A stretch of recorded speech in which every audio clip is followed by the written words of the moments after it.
Hey guys, Mobile Geezer here, and I've got what I think is a pretty interesting story in today's age.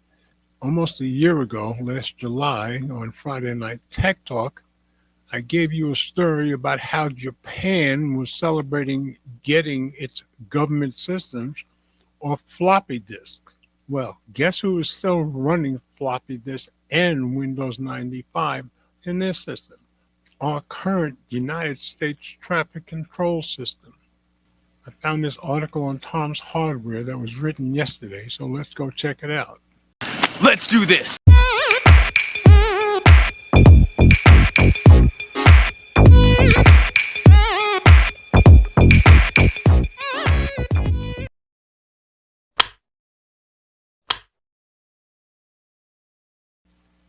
FAA to eliminate floppy disks used in air traffic control systems, Windows 95 also being phased out.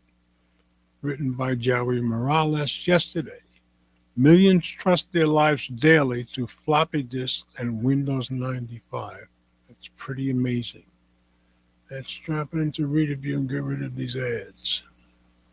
The head of the Federal Aviation Administration just outlined an ambitious goal to upgrade the U.S.'s air traffic control (ATC) system and bring it into the 21st century.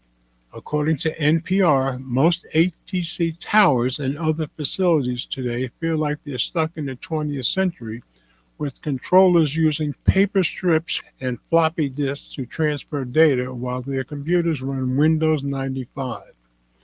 While this likely saved them from the disastrous CrowdStrike outage that had a massive global impact, their age is a major risk to the nation's critical infrastructure, with the FAA itself saying that the current state of its hardware is unsustainable.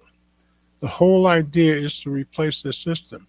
No more floppy disks or paper strips, acting FAA Administrator Chris Ruchelot told the House Appropriations Committee last Wednesday.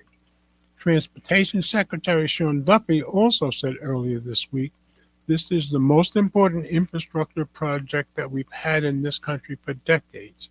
Everyone agrees. This is nonpartisan. Everyone knows we have to do it." The aviation industry put up a coalition pushing for ATC modernization called Modern Skies, and it even ran an ad telling us that ATC is still using floppy disks and several older technologies to keep our skies safe. I'm going to drop it out of Reader View just for a moment so we can take a look at that ad.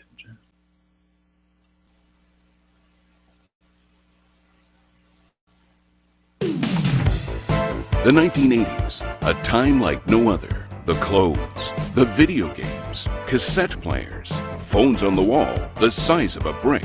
We used huge computers and floppy disks. That was then.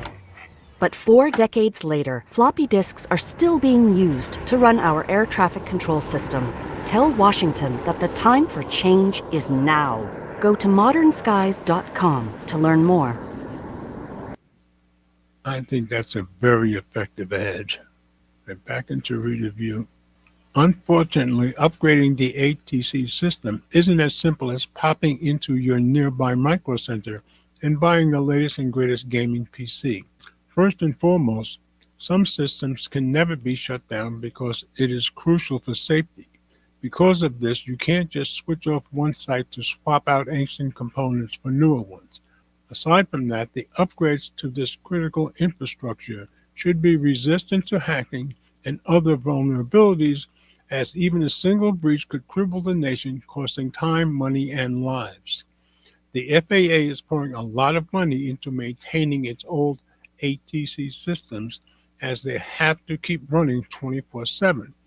Nevertheless, age will eventually catch up no matter how much repair, upkeep, or overhaul you do.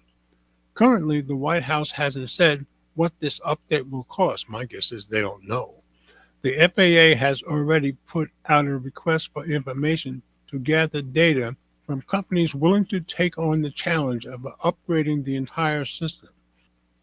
It also announced several industry days so companies can pitch their tech and ideas to the transportation department.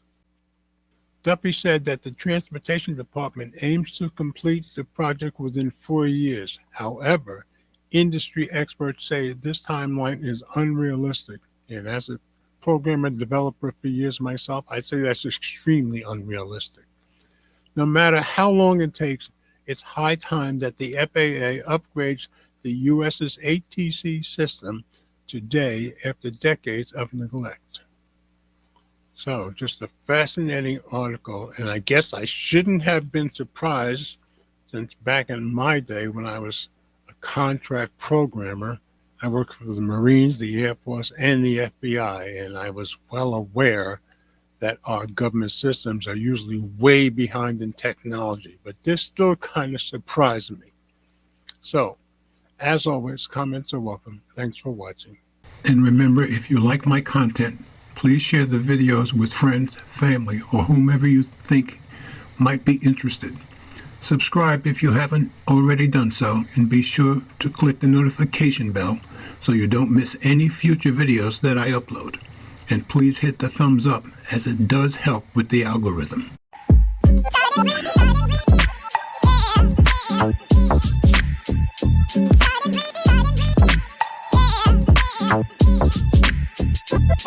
Yeah.